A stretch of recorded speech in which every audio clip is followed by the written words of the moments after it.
Welcome to another story made by Oracle 1. Sins of Salem. The cold Massachusetts wind clawed through the bare branches, scraping whispers against the stark stone walls of Salem village.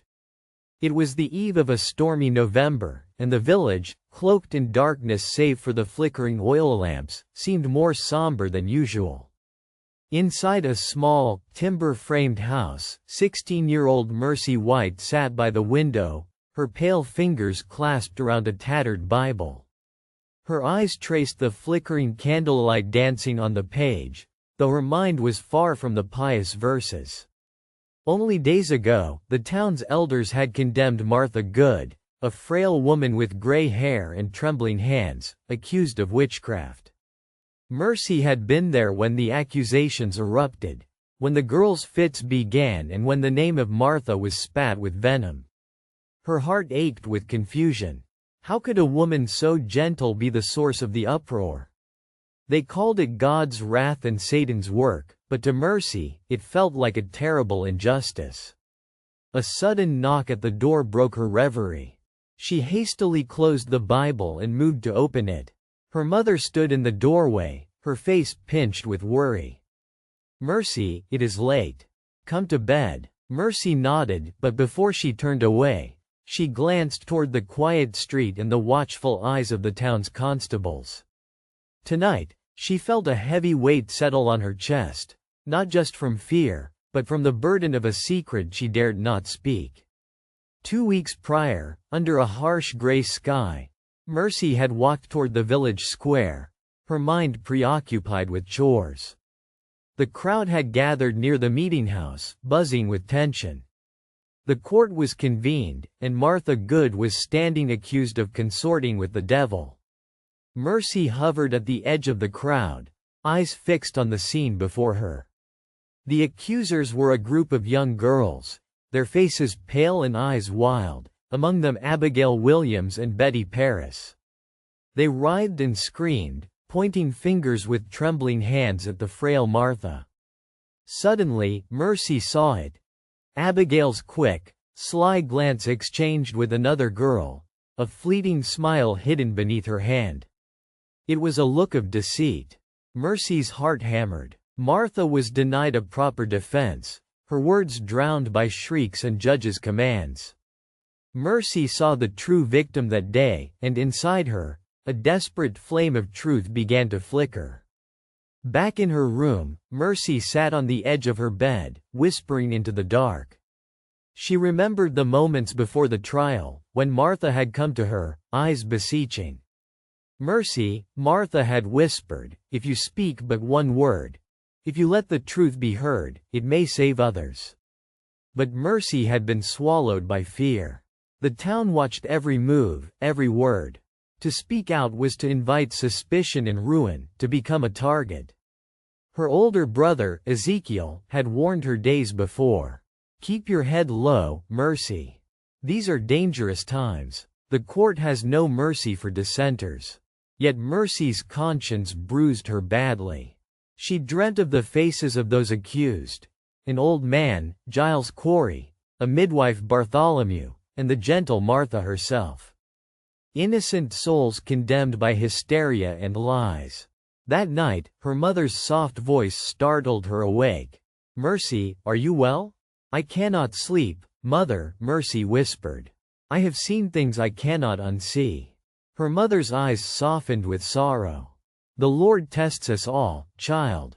We must pray for strength." But Mercy clenched her fists beneath the blanket, resolve hardening in her chest. She had to act, though she feared for her life. In the following days, rumors swirled like the falling leaves. More names were called out. Rebecca Nurse, a pillar of piety, was jailed.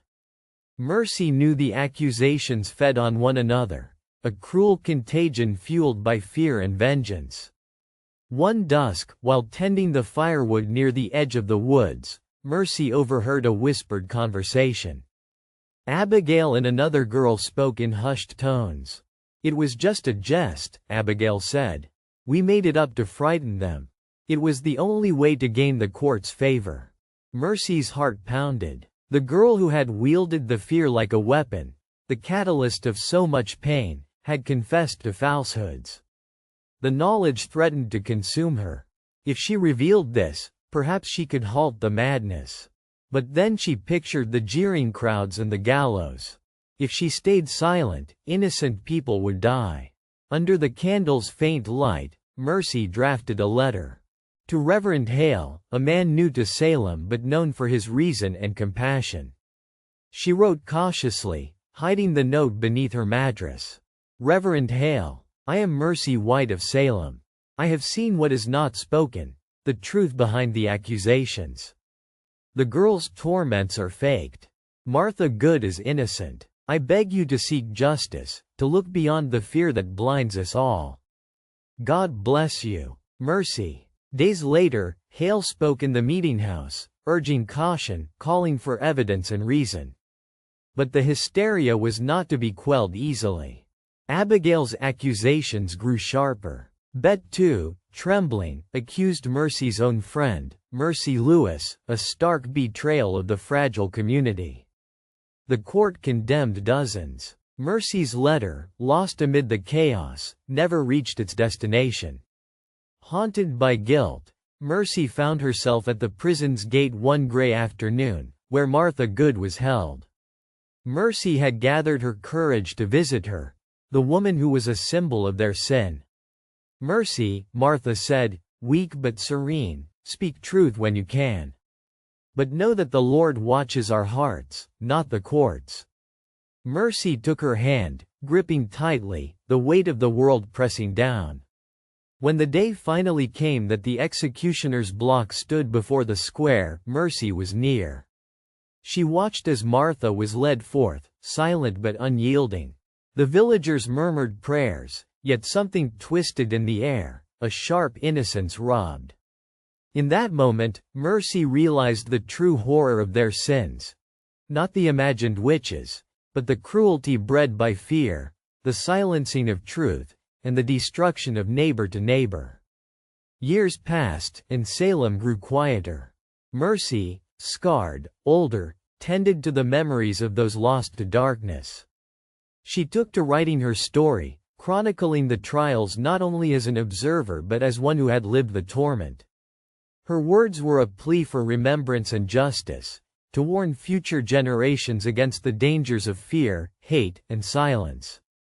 Sitting beneath the gnarled apple tree near the meetinghouse ruins, Mercy whispered to the wind, "Let truth be our salvation. Let no more sins of Salem befall us." For more stories, like and subscribe.